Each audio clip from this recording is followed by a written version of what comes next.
to take some questions now. If there are a bunch, I'll ask Elizabeth to keep the stack for me so I get people in order. In the back. I'm interested in the failure of the political process that fails to prevent unfair, unjust, illegal actions as the Iraq War.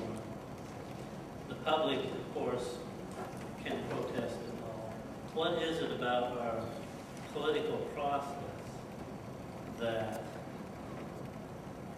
seems to allow, permit, if not encourage, the sort of path we went down?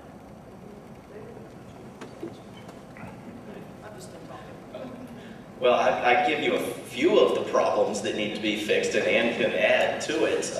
You know, there is the obvious problem that most of our representatives represent the people who fund their campaigns through a legalized system of bribery rather than representing us. There is the problem that our founders greatly feared and called by the name factionalism, that we call by the name of the Republican and Democratic parties. So that most of our representatives, when they aren't representing their funders, are representing the positions of one party or another. There are two positions acceptable in Congress, not 435.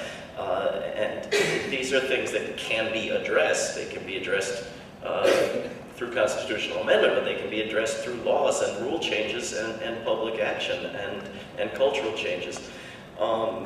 There is the problem that we don't have a public communications system that suits democratic participation.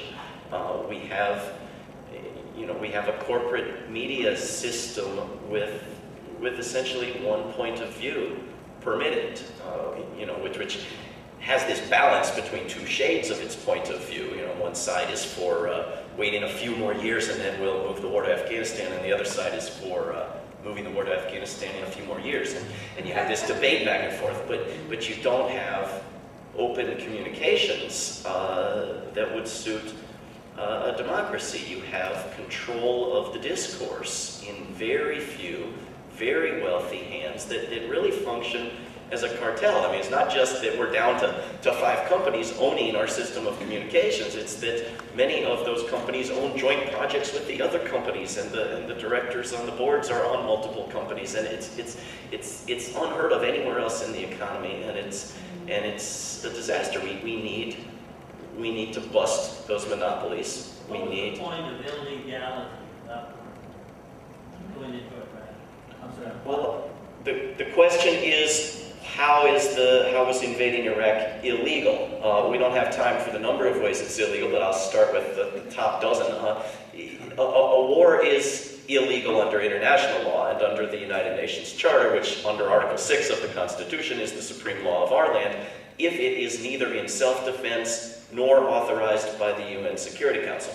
This war was neither. In fact, we went to great lengths, including wiretapping and bribing and threatening, to get the UN Security Council to authorize this non-self-defensive war, and the votes weren't there.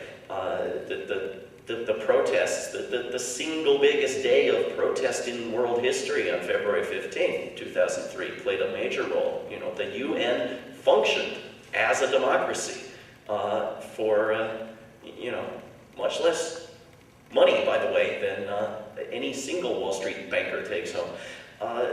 And a war is illegal if it is launched by the United States without a declaration of war by Congress or in violation of the War Powers Act.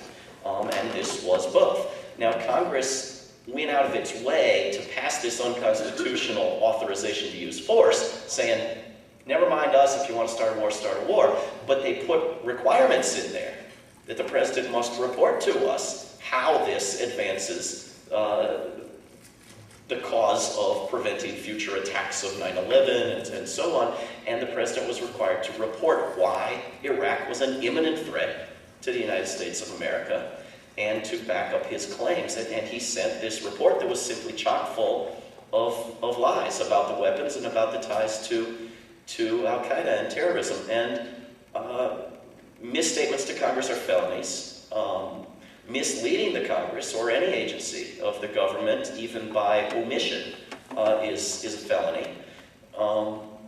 We then have the problem that, you know, as Nuremberg defined the war of aggression as the supreme international crime that includes the evil of all other war crimes, this has proved that quintessentially, right? This is a war that has involved intentional targeting of civilians and hospitals and ambulances and journalists. We have used depleted uranium, we've used white phosphorus as a weapon, we've used a new kind of napalm, we've used all variety of illegal weapons. The war crimes are endless, and then the torture and the detentions and so on, not to mention all of the international and domestic crimes that have been justified by the war.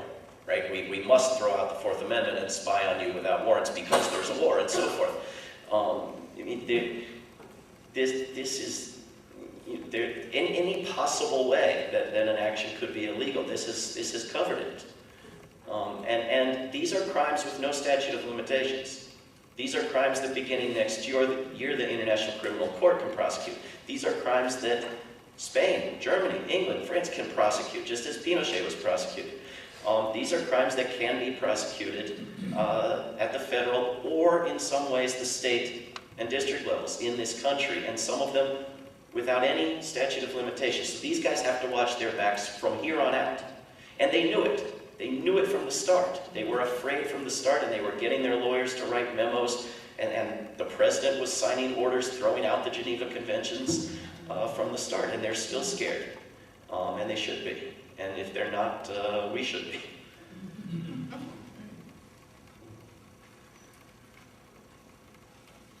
It just seems to me that one reason the United States is so hawkish in recent years is the narrative of Hitler has been a compelling narrative and has been a more compelling narrative in many ways than the Vietnam narrative.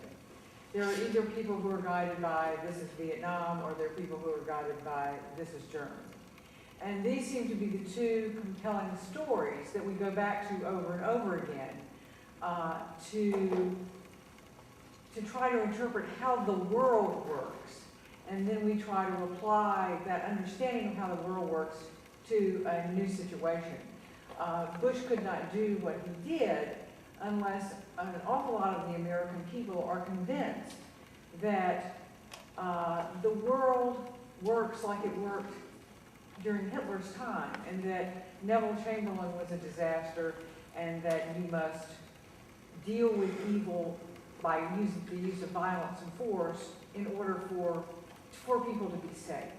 And if we're to ever change that, we have to have another narrative that shows, other than Gandhi and Martin Luther King, which wouldn't have worked in Germany. We have to have another way of dealing with it, and I think that's what we haven't come up with yet. Can we come up with another narrative, another story that will show us the way out?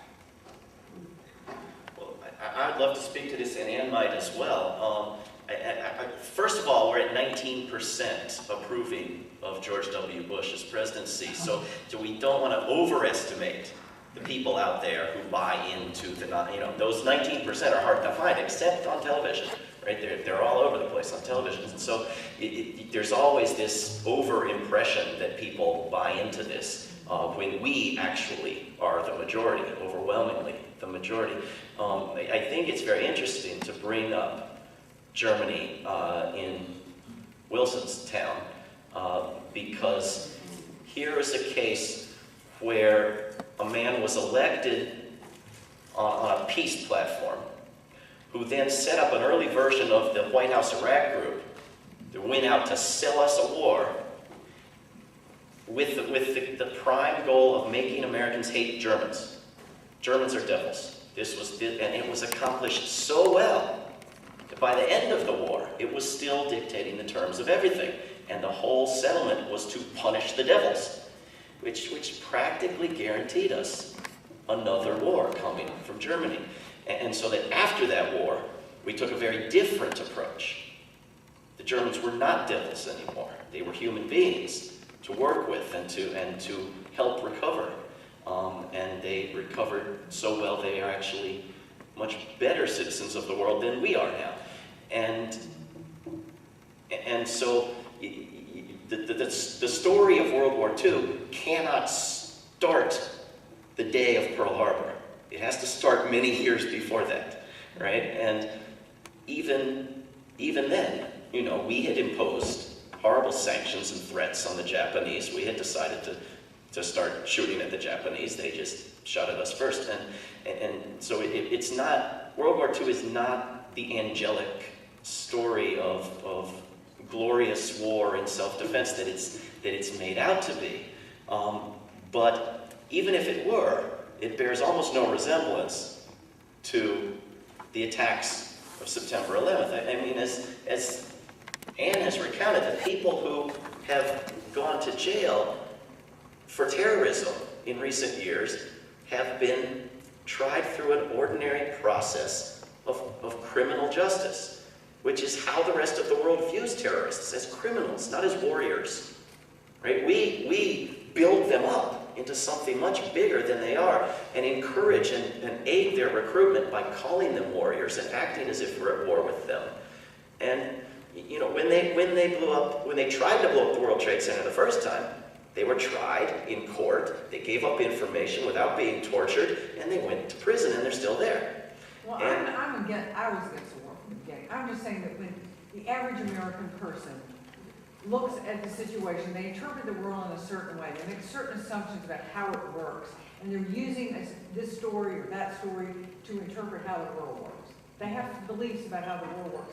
And in order to change their behavior, change their options, we have to deal with their basic underlying assumptions that this is how the world works. Well, that's true, and particularly when you have an administration that lies to them and that tells them untruths about what the world is really like. We're up a creek. And we still have, I mean, you know, the 17% that still say, yeah, we got to go fight and we got to go do this and that. I mean, they're still believing the lies that there were weapons of mass destruction when, according to this latest book by Ron Suskind, let's see, there were two instances where the British intelligence guys went in and talked directly with the Minister of Foreign Affairs of Iraq, who said to them, we do not have these weapons of mass destruction. Tony Blair himself told George Bush, we've gotten this from the Minister of Foreign Affairs. The United States of America sent one of its top spies to the Iraqi intelligence chief. They met together. The intelligence chief said, we don't have these, we destroyed them. That was sent back to George Bush. He knew it well before we invaded Iraq. We were told lies.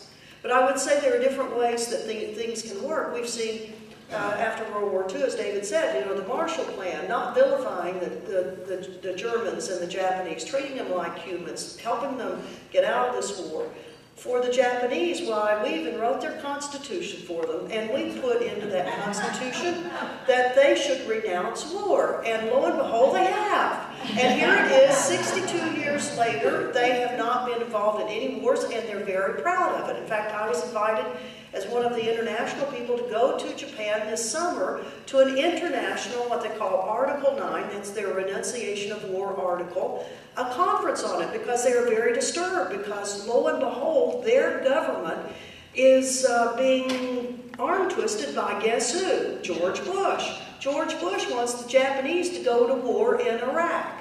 And he's been telling the Japanese, you'd send some ships over there and they could just be the refuelers for our Navy ships, and just send a few airplanes and you can take the supplies and people in. And the Japanese government went along with it. They did that. The Japanese people are furious with them because they have in their constitution that they have renounced war, and they don't want to get into another war because for 60 years they are so proud they haven't been in a war. They have a new cultural heritage now. It's not centuries of being the samurai warriors. Now they are peaceful people, and they kind of like it. So it is possible to change things around in a very short period of time.